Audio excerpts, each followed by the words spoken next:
toutes et à tous, bienvenue dans ce nouveau numéro des Vendredis d'Histoire où j'ai décidé de vous lire Prince Crotte de Nez d'Alain et Romain Grousset, illustré par Alexandre Jusa et édité par les éditions Ozu dans la collection Les Albums Ozu. Alors à votre avis, qu'est-ce qui va lui arriver au Prince Crotte de Nez?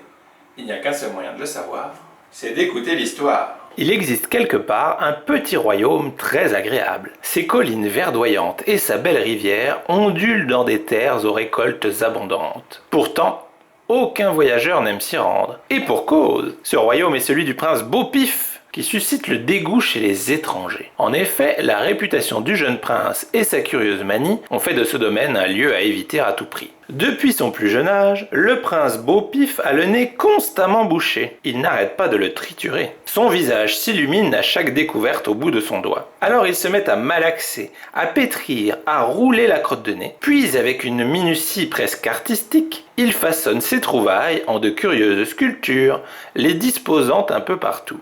Tout le monde a alors fini par l'appeler Prince Crotte de Nez. Les habitants du royaume ont appris à accepter avec résignation la fâcheuse habitude de leur prince. Ils ont compris que nul recoin ne pouvait échapper à ces fameuses créations. La campagne environnante n'est pas épargnée. Les arbres se parent de ces ornements insolites, tandis que les animaux affichent parfois des crottes de nez séchées sur leur pelage, car le prince s'adonne particulièrement à sa passion lors de ses promenades quotidiennes. Burk. Désespérés, la reine et le roi ont tenté à maintes reprises de lui faire passer cette manie en lui imposant des gants munis de piquants, un nez de clown ou encore un masque de Père Noël.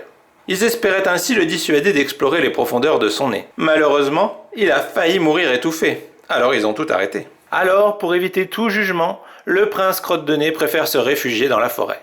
Un jour, il entend du bruit. En s'approchant avec son cheval, il découvre une longue colonne de gens et d'animaux. À leur tête, il reconnaît le roi Grand du Cou. « Bonjour, je suis le prince Beau-Pif, dit-il en se plantant devant le roi. Que faites-vous ici, si loin de votre royaume ?»« Un grand malheur s'est abattu sur mes terres, répond le roi Grand du Cou. Un dragon a fait irruption dans notre royaume. Il a exigé la totalité de nos troupeaux, condamnant ainsi mes sujets à une famine certaine. Face à mon refus, le dragon fou de rage a réduit en cendres mon château, mon armée et notre cité. Nous ne savons que faire, sinon fuir devant ce monstre. Notre royaume est assez peu visité, mais il est très accueillant. Suivez-moi, allons raconter cette triste histoire à mon père le roi. Le château est là-bas, dit le prince en pointant du doigt une direction. Bien que soulagé, le roi Grand du Cou a du mal à cacher son dégoût en recevant une énorme crotte de nez gluante sur son armure. Du haut du donjon, un soldat lance l'alarme. « Des gens approchent !» Incrédules, les soldats se rassemblent sur les remparts. Comme c'est curieux. D'habitude, jamais personne ne s'aventure sur leurs terres. Mais bientôt, une foule s'avance, leur bétail tirant des chariots lourdement chargés. Le prince Beau-Pif chevauche en tête, en compagnie d'un homme au grand cou. Son père le roi fait abaisser le pont-levis. « Vous êtes les bienvenus, dit-il avec compassion lorsque le roi Grand du Cou lui explique son malheur. Nous veillerons à libérer plusieurs granges pour offrir un abri à vos sujets. Quant à vous et à votre noble famille, vous êtes nos invités dans cet humble château. » Dans ce tourbillon, le prince Crotte de Nez a cependant l'occasion d'apercevoir la fille du roi Grand du Cou, passant devant lui avec dédain. Serait-ce à cause de ses crottes de nez? Son cœur se serre, il n'y est pour rien.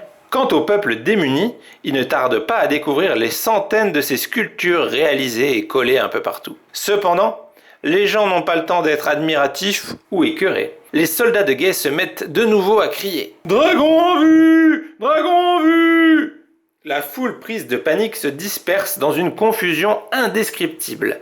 Chacun cherche un refuge face à la menace imminente. Pendant ce temps, le monstre s'approche du château et se pose sur les remparts, écrasant les sculptures du prince. Sa voix cruelle résonne. « J'ai faim. J'exige que vous me remettiez dans l'heure la totalité de vos vaches, de vos moutons et de vos chèvres. Sinon, votre royaume sera réduit en cendres et nul ne sera épargné. » Le dragon tente de reprendre son envol, mais ses griffes demeurent prisonnières. « Hé hé hé hé !» s'exclame le prince d'un ton moqueur. « Te voilà prise au piège de mes crottes de nez, cher dragon. Cela t'apprendra à piétiner mon art.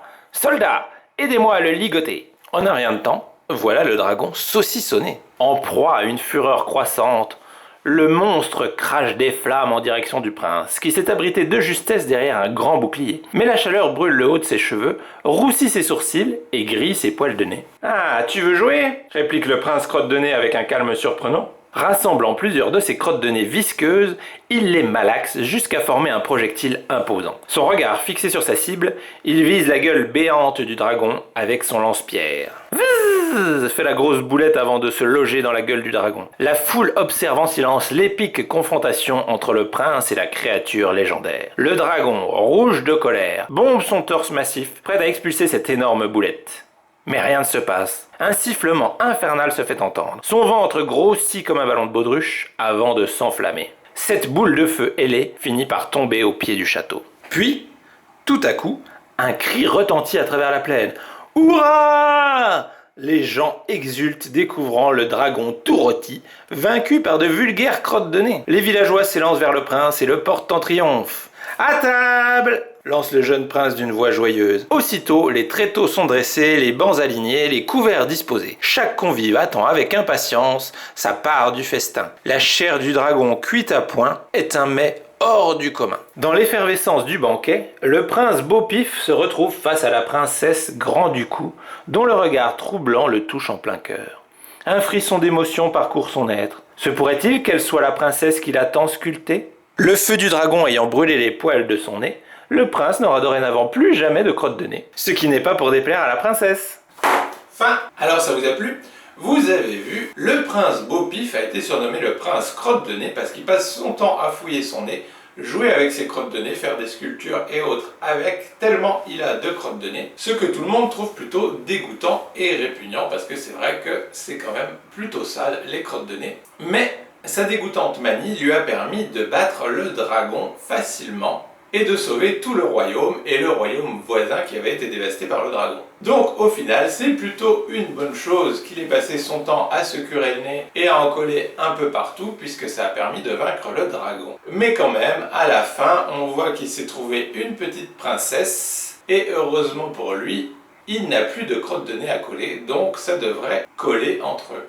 Donc voilà, j'espère que cette histoire vous aura plu, et donc sur ces bonnes paroles, il ne me reste plus qu'à vous souhaiter une excellente journée, un excellent week-end, et je vous dis à la semaine prochaine pour une nouvelle Vendredi Histoire. Salut!